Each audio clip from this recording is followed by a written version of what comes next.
Welcome to Motivational Humanity. You are not alone. You already know something is wrong. You've known for a while, actually. Maybe longer than you'd like to admit. There's this quiet, persistent ache that lies somewhere between your chest and your throat, and you've gotten so used to it that you've almost started calling it normal. You walk on eggshells in your own home. You rehearse conversations before you have them. You replay the ones that already happened, searching, desperately searching for where you went wrong. And here's the thing that nobody talks about. The thing that keeps women like you up at 3 a.m, staring at the ceiling with the weight of 1,000 unspoken truths pressing down on you. You still love them. Or you love who they used to be. Or who they promised they'd be. Or who you believed with your whole heart they could become. If you were just patient enough, loving enough, quiet enough, good enough. That's the part that breaks me. Because you are good enough. You always were. Let me ask you something, and I want you to really sit with this before you answer. When was the last time you had a conversation, just a regular, ordinary conversation, where you didn't feel like you were walking a tightrope? Where you weren't measuring your words, editing your feelings, monitoring their expression for the first sign of a storm rolling in? If you have to think hard to remember, that tells you everything. There's a particular kind of exhaustion that comes from living alongside a narcissist. It doesn't look like regular tired. It doesn't get fixed by a good night's sleep or a weekend away.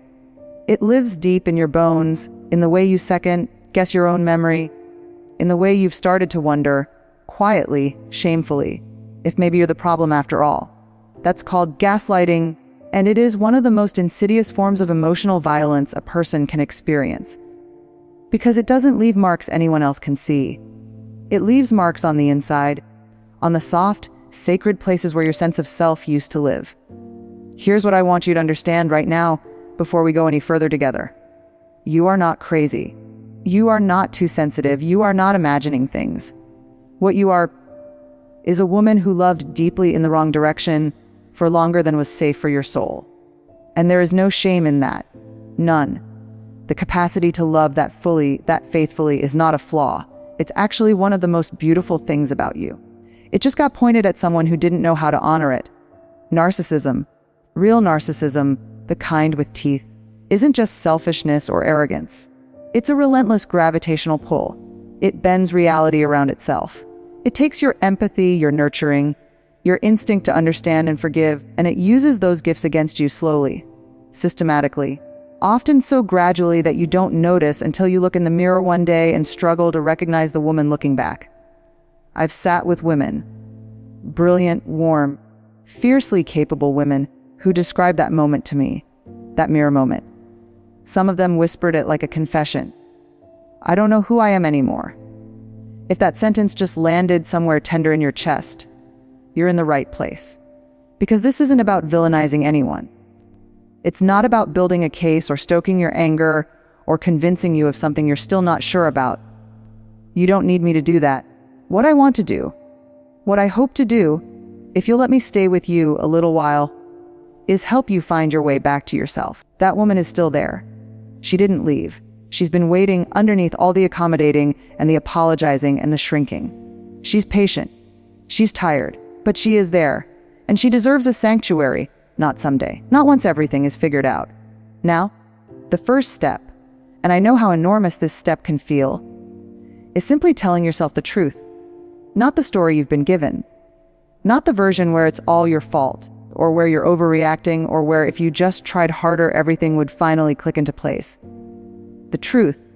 The quiet, stubborn, undeniable truth that has been whispering to you, probably for years. Something here is hurting me. That's where we start. Right there with that whisper. Nobody falls in love with a narcissist on purpose. I want to say that again because somewhere along the way, you may have started blaming yourself for the choice you made, for not seeing it sooner, for staying as long as you did, for going back maybe more than once after you'd already decided you were done.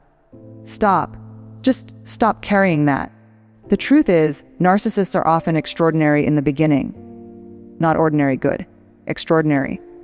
They have this rare ability to make you feel like the most seen, most understood, most cherished person in any room. There's a term for it. love bombing. But that clinical phrase doesn't quite capture the feeling of it, does it? It felt like coming home. Like finally. Like this is what everyone was talking about when they said love should feel like this. You weren't naive. You weren't weak. You were a woman receiving what looked and felt like genuine devotion, and you responded the way any open-hearted person would. You let yourself love back. Here's where it gets complicated. And I mean really complicated in the way that only the women who've lived it truly understand. Narcissistic relationships don't stay terrible. That's the cruel design of them. If they were consistently awful from the start, you'd leave. Anyone would. What keeps you in? What keeps the most intelligent, self-aware, emotionally mature women I've ever known locked in these cycles is the intermittency of it, the good days. God, the good days. There are moments of warmth and tenderness that feel so real, so close to what you originally fell in love with, that they rewrite the recent past in your memory. You find yourself thinking, see, this is who they really are. The cruelty starts to feel like the exception. The kindness feels like proof that you were right to stay, right to hope, right to believe.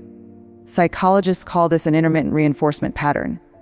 What that means in plain language is this: your nervous system has been trained, not by your choice, not by your weakness, but by sheer neurological conditioning, to crave the good moments precisely because they're unpredictable. The same mechanism that makes gambling addictive. The same wiring that keeps someone pulling a slot machine lever long after logic says to walk away. You weren't trapped by stupidity. You were trapped by your own beautiful, deeply human brain doing exactly what brains do. And then there's something else. Something quieter and maybe more painful to look at directly. Most women who end up in long-term relationships with narcissists didn't stumble in randomly. For many, not all, but many, there's a history. Maybe it was a parent whose approval felt perpetually just out of reach. A childhood where love came with conditions attached.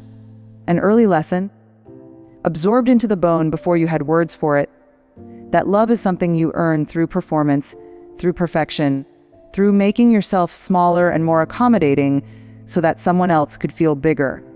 That's not a flaw in your character. It's a wound. There's a difference, an enormous, important difference, and I need you to hear that clearly. Wounds can heal. Wounds do heal. But they have to be named before they can be tended to. And for so long, you may have been too busy managing someone else's emotions to turn that same gentle attention toward your own. You became fluent in their moods, their needs, their triggers, their silences and what they meant. You developed a kind of emotional radar that could detect a shift in the atmosphere before most people would even notice a cloud. That hypervigilance, that constant, exhausting scanning of the environment for danger, is not a personality quirk. It's a survival response. Your mind and body doing everything they could to keep you safe in an unsafe dynamic.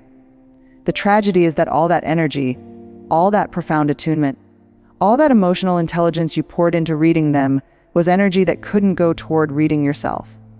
So let's do that now. Let's turn that radar inward gently, with the same compassion you'd offer a dear friend sitting across from you at your kitchen table. Ask yourself this, and don't rush past it.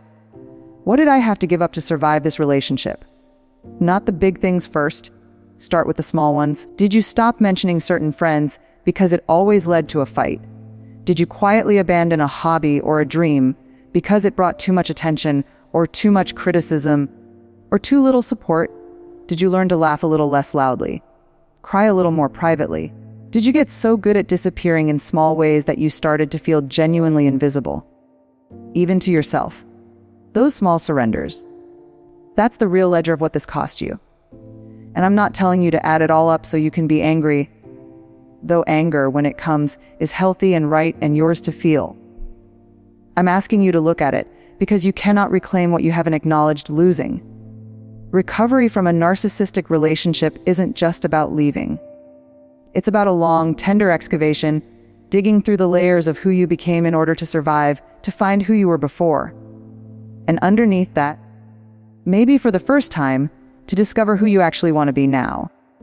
Here's what I know about women who've walked this road. They come out the other side with a depth of self-knowledge that people who've never been through it can't quite access. There is a clarity, hard-won, absolutely, And I won't romanticize the cost of it, but a clarity about what truly matters, about which relationships nourish and which ones deplete, about the non-negotiable right to take up space, to have needs, to be loved without conditions, without scorecards, without the constant low-grade terror of saying the wrong thing. That clarity is waiting for you. It's not a fantasy. It's not something reserved for other women, younger women, luckier women. It's the natural destination of the work you're already beginning simply by being here, asking these questions, refusing to keep calling the ache in your chest normal. You got here through love, through hope, through the very best of who you are. Turn towards someone who didn't deserve the full, extraordinary gift of it. That's not a character flaw. That's a story. And stories, unlike the past itself, can have new endings. Let's talk about the part that the books skip over, not the decision to leave. Everyone talks about that. The courage it takes, the moment of clarity, the line that finally gets crossed. Those conversations exist. There's language for that part. What there isn't nearly enough language for is what happens after you've decided. The strange, disorienting, sometimes terrifying landscape of actually doing it. Of living inside the leaving day by day, when it doesn't feel like freedom yet, when it mostly just feels like loss. Because here's the unspoken truth that so many women carry alone, convinced it means something is wrong with them. Leaving a narcissist often feels worse before it feels better. Not slightly worse. Sometimes devastatingly, confusingly. How is this the right choice worse? And if nobody warned you about that, if you left and then felt grief instead of relief, longing instead of liberation, and thought to yourself, maybe I made a mistake, I want you to know that response isn't weakness. It isn't love overriding logic. It is your nervous system going through a real, physiological withdrawal from a relationship pattern it had become deeply conditioned to. That's not metaphor. That's neuroscience. The intermittent highs of a narcissistic relationship activate the same reward circuitry in your brain as certain substances. Leaving creates a genuine withdrawal. The emptiness, the obsessive replaying of memories, the almost magnetic pullback toward them, even when your rational mind knows better. That's not you being foolish. That's your brain, screaming for the neurochemical pattern it learned to depend on. Being gentle with yourself during this time isn't indulgence, it's medicine. Now, the narcissist won't make the leaving easy. I think you probably already know this. There's a phenomenon that women in these situations describe with such consistent detail that it has its own name, the Hoover. Named with grim accuracy after the vacuum brand. Just when you've created some distance, just when the air starts to feel a little cleaner, they come back. And they don't come back small. They come back with the version of themselves you fell in love with. The tenderness, the attention, the I've changed and I finally see what I was doing and I've never loved anyone the way I love you. They come back with tears sometimes. With grand gestures sometimes. With rage and threats and manipulation other times. Whatever tool has worked on you before, that's the one they reach for. And this is the moment right here that I want you to grip like a lifeline. The return is not evidence of love. It is evidence of losing control. A narcissist does not come back because they miss you, the full, complicated, beautiful, autonomous human being that you are. They come back because they miss what you provided. The stability, the admiration, the emotional labor, the person who managed their world so they didn't have to. When they say I need you, what they mean, even if they don't consciously know it, is I need my supply. The distinction matters enormously, because you are a person, not a resource, and you deserve to be loved like a person. So how do you actually do this? How do you hold the line when every tender instinct you have is pulling you back toward someone who, let's be honest, still knows exactly which strings to pull? The single most important thing, the thing I've seen make the difference more than anything else, is what's called no contact. Or, if complete no contact isn't possible because of shared children or finances or legal entanglements, minimal contact with maximum boundaries. No contact is not cruelty. I know it can feel that way, especially if you're a woman whose entire orientation is toward care and connection. It can feel cold, clinical, even petty. But no contact is not about punishing them. It's about protecting you. Every time you respond to a message, you reopen the wound. Every conversation, even a calm one, even one where you hold your ground beautifully, requires you to re-enter their gravitational field. And that field is powerful. It has years of practice bending your reality. You cannot heal inside the thing that hurt you. Think of it this way. If you broke your arm, no doctor would tell you to keep using it normally while it mends. Rest isn't weakness. It's the condition that healing requires. Distance from a narcissist is the cast. It's not forever. It's just long enough for the bone to knit back together. There's another thing nobody prepares you for, and I think it might be the loneliest part of all of this. The outside world often won't understand. Narcissists, skilled, socially adept ones, are frequently beloved by everyone around them. Charming at dinner parties, generous with acquaintances, the kind of person who makes a wonderful first impression and a devastating long-term partner. So when you try to explain why you left, you may find yourself met with confusion, with minimizing, but he's always seemed so lovely, and are you sure you're not being too hard on him, and maybe if you just communicated better. That particular loneliness of knowing something deeply and not being able to make the people you love understand it is its own quiet grief. Don't underestimate it. Don't dismiss it. And please, please don't let it convince you to go back. The people who love you but don't understand, they're not seeing what you lived through behind closed doors. They saw the performance. You lived the reality. You don't need them to validate your experience for your experience to be real. Your body kept the score long before your mind found the words. Find your one person. Maybe two. The friend who listens without flinching, without fixing, without quietly taking his side. The therapist who specializes in narcissistic abuse recovery. And I say specializes with intention, because not every well-meaning counselor is equipped for the particular architecture of this kind of wound. The group online or in person of women who have sat exactly where you're sitting right now and made it to the other side. You don't need an army. You need a witness. Someone who can look at your story without looking away and reflect back to you the simple, world-shifting truth: what happened to you was real. It was not your fault. And you deserve better. Here's what the leaving actually looks like on the ground on the ordinary days. It looks like deleting the text thread and then restoring it from backup and then deleting it again. It looks like driving past a restaurant you used to love together and feeling a grief so sharp it surprises you. It looks like a Tuesday morning when you wake up and the bed feels too big and the quiet feels like punishment rather than peace. And then, slowly, not linearly, not on any schedule that grief respects, it starts to look like something else. It looks like a Saturday afternoon where 2 whole hours pass and you didn't think about them once, and you notice that only afterward. It looks like laughing at something, really laughing from the belly without calculating how they'd react to your joy. It looks like making a small decision: where to eat, what to watch, how to spend your Sunday, without the low hum of anxiety about whether it's the right answer. It looks like you slowly coming back to the surface. That Tuesday morning when the quiet feels like punishment.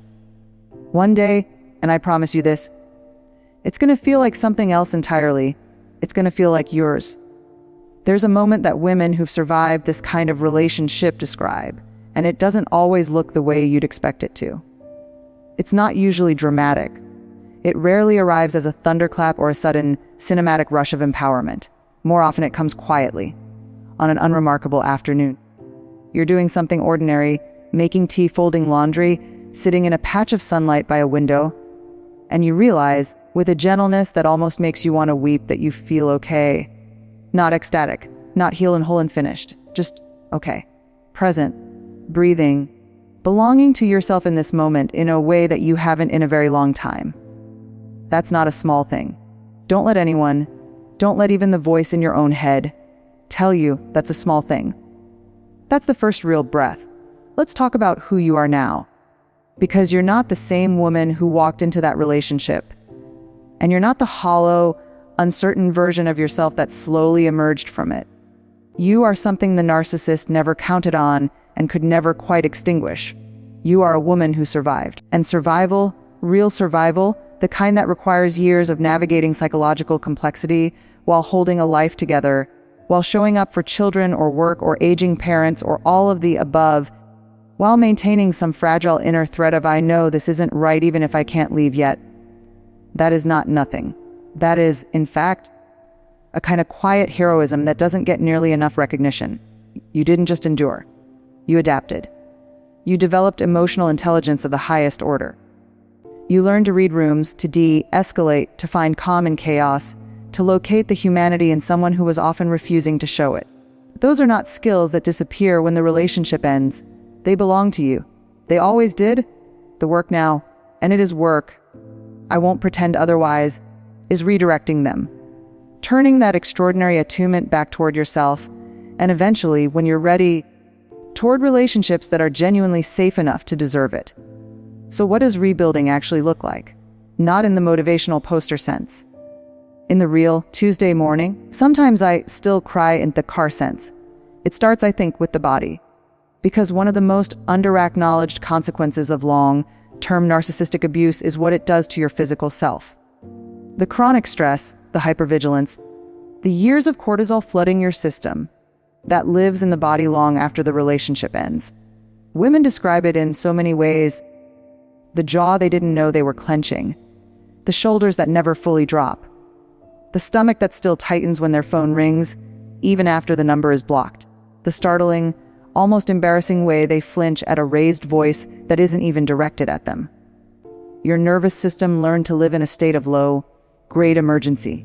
And it doesn't automatically stand down just because the threat is gone.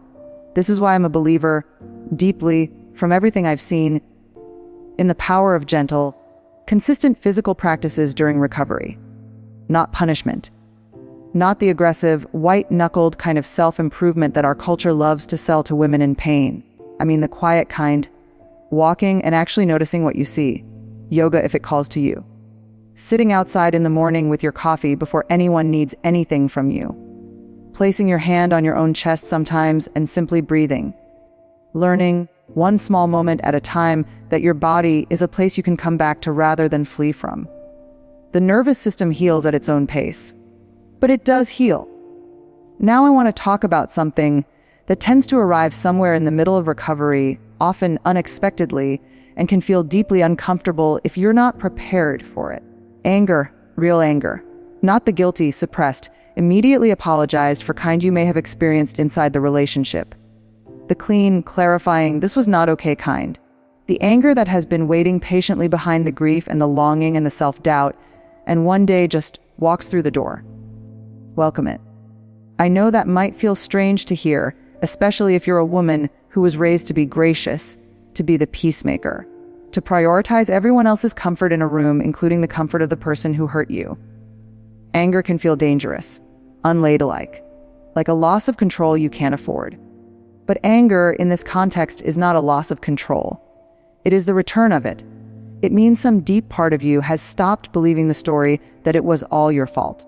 It means your self-protective instincts, which were suppressed, confused, gaslit into silence for so long, are coming back online. Feel it. Write it if you need to. Talk it through with someone safe. Move it through your body. Let it be as large as it actually is, at least in private, at least once. You don't have to act on it. You don't have to send the letter or make the call. But you do have to let it exist, because anger that gets turned inward, anger that has nowhere to go, becomes depression, becomes that bone, deep tired, that never quite lifts. Your anger is not ugly. It's honest. And you've been honest about everyone else's feelings for long enough. Here's what I want you to start thinking about, gently, with no pressure and no timeline, as the fog begins to lift. Who were you before? Not before them, necessarily. Maybe further back than that. Before you learned to make yourself convenient. Before you understood that love could be conditional. Before someone taught you, explicitly or wordlessly, that your needs were a burden and your feelings were an inconvenience. There's a version of you that existed before any of that. She had preferences, specific, unapologetic hers. She had things that made her laugh until she couldn't breathe. She had opinions she didn't immediately soften into questions. She took up space without calculating whether she was taking up too much. She's not gone. She's been in safekeeping. The way back to her isn't linear and it isn't fast, but it is made up of small, cumulative acts of self-reclamation. Some of them will feel almost comically minor. Ordering what you actually want off the menu without deferring to someone else's preference. watching the film you want to watch without negotiating, saying "I don't like that" to something out loud without a 3-paragraph apology attached. Small? Yes. Trivial? Not even a little. Because every one of those moments is a declaration. A quiet, private, unshakable declaration that you are a person with an interior life, with preferences and limits and desires, and that interior life matters. Say it again if you need to. Your interior life matters. Let's talk about love. Because eventually, not now, maybe, and there's absolutely no rush, but eventually, the question of love comes back around. And many women who've been through this arrive at that question carrying a particular kind of fear. The fear that they can't trust themselves. That their picker is broken. As some people say, with that slightly cruel shorthand, I want to gently challenge that. Your picker wasn't broken. It was working with the information it had inside a system specifically designed to deceive it. A narcissist in the early stages of a relationship is not showing you their authentic self. They're showing you a carefully constructed mirror of everything you most want to see. You didn't miss red flags because you were blind. You missed them because they were hidden behind a very convincing performance. What you have now that you didn't have before is earned wisdom. You know things now, in your body, in your bones, that can't be taught in a classroom or read in a book. You know what it feels like when someone's attention is surveillance rather than care. You know the difference between someone who listens to understand and someone who listens to collect ammunition. You know the particular silence that precedes a storm. You know, now, what real red flags feel like from the inside. And that knowledge doesn't make you damaged. It makes you, when the time comes, the most discerning partner imaginable. The sanctuary I want to leave you with isn't a destination. It's not a finish line or a fixed state you achieve once and then maintain forever. The way our culture tends to package healing, it's more like a practice, a daily, imperfect, sometimes you nail it, and sometimes you don't practice of coming back to yourself. It's choosing, again and again, to take your own experience seriously, to believe your own perceptions, to honor the quiet whispers of your intuition rather than talking yourself out of them to keep someone else comfortable. It's building a life with enough stillness in it that you can actually hear yourself think. Enough beauty that your senses remember what nourishment feels like. Enough honest connection with women who know, with people who see you, with your own reflection at the end of a long day. That loneliness stops feeling like your permanent address. It's forgiving yourself. Not once, in a grand gesture, but over and over, in the small moments when the shame creeps back in and tries to convince you that you should have known better, done better, left sooner. You did what you could, with what you knew, under conditions designed to keep you disoriented.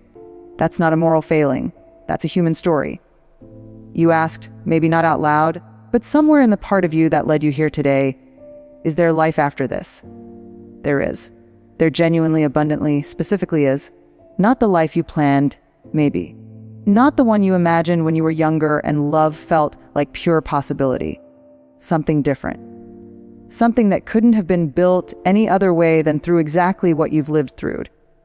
A life where your peace is not dependent on anyone else's mood.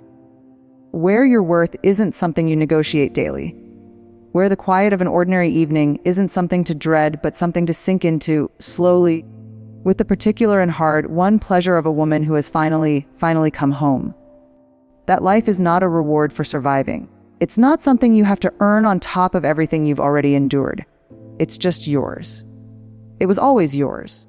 All you have to do, and I know how enormous that all can feel, is keep walking toward it. One honest step at a time. One reclaimed moment at a time. One quiet, sacred, yours breath at a time. You've got this. More than you know.